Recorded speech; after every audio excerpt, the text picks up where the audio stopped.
Go stand next to any car that's spent 5 or 6 summers outside. Look at the door handles, the wiper cowl, the top of the dashboard. That deep black plastic isn't black anymore. It's gone gray, almost powdery, like it's been dusted with ash. And here's the part that should bother you. You probably already tried to fix it. You bought a bottle of Trim Restore, rubbed it in, watched the panel turn glossy black again, and then a few weeks later, watched it fade right back. Most people assume that means the product was weak or fake, or that they needed a pricier bottle. What's actually happening is a lot stranger and a lot cheaper to fix than anything sold in that aisle.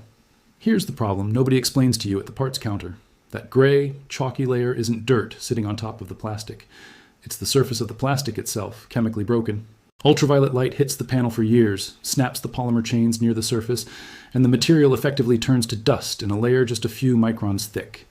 Spraying a silicone-based dressing on top of that doesn't repair anything. It just fills the microscopic cracks with oil, bends the light differently, and tricks your eye for a little while. Once the sun bakes off the carrier and the oil thins out or evaporates, the gray comes right back through. You didn't buy a fix.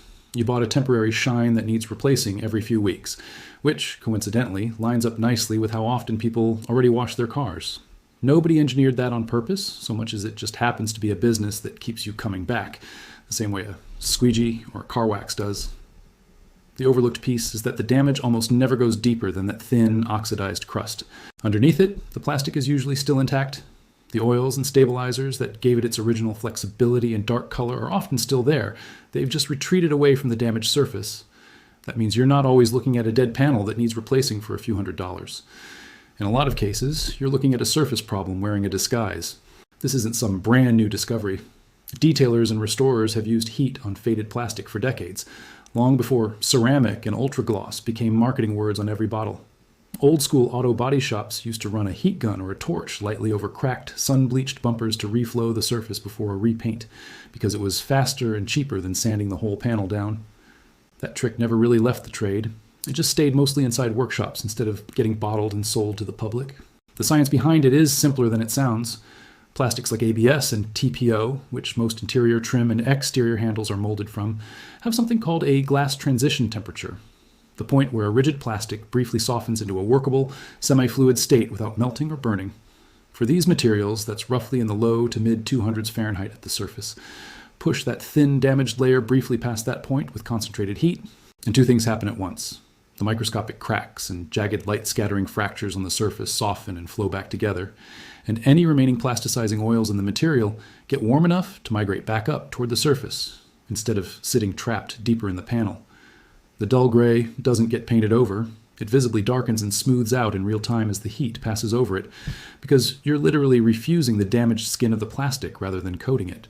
You won't hear this from a dealership parts counter, and that's less a cover-up than simple business reality.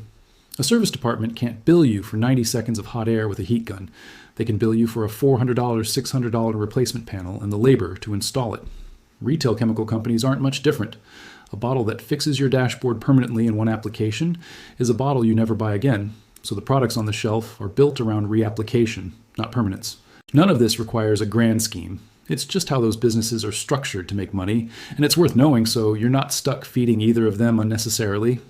Professional detailers and restoration shops already lean on this. It's a known trick for reviving faded bumper covers, mirror housings, and door handles before a sale or a detailing job, precisely because it holds up longer than a spray-on dressing and costs almost nothing beyond a heat gun you may already own for other projects.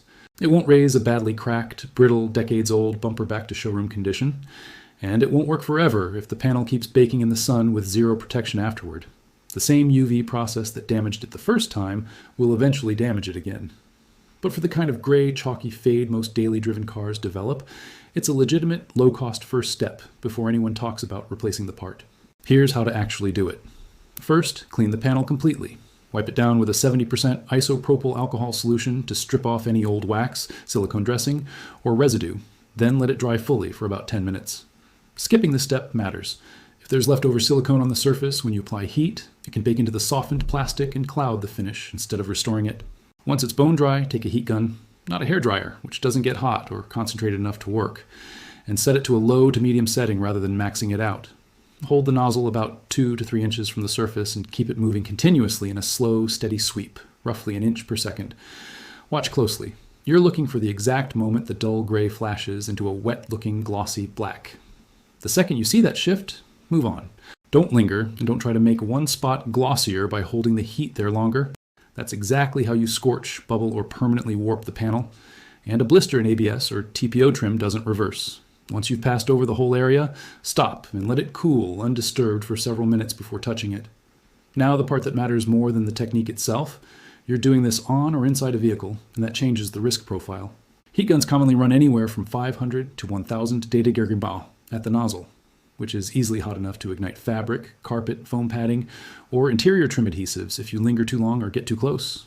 Work with good ventilation, keep the gun moving at all times, and never point it directly at seat belts, wiring harnesses, or, critically, anywhere near an airbag module, steering wheel hub, or seat-mounted airbag sensor. Heat can degrade or trigger these systems, and that's not a repair you want to accidentally cause. If you're working on a removable piece like a door handle or trim panel, it's genuinely safer to pull it off the car first, rather than heat it in place next to wiring and electronics. Test on a small, hidden section first to see how that specific piece of plastic responds before doing the whole panel. Keep a fire extinguisher within reach, wear a heat-resistant glove, and never leave a running heat gun unattended, even for a few seconds. And be honest about the limits. Badly cracked or genuinely brittle plastic that's been baking for 15 or 20 years may not have enough intact material left underneath to bring back, no matter how carefully you apply heat.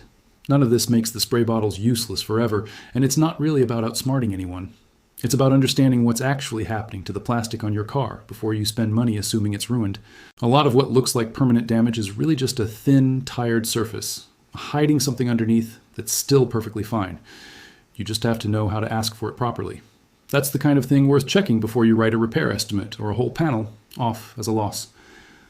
Hidden Fix Lab.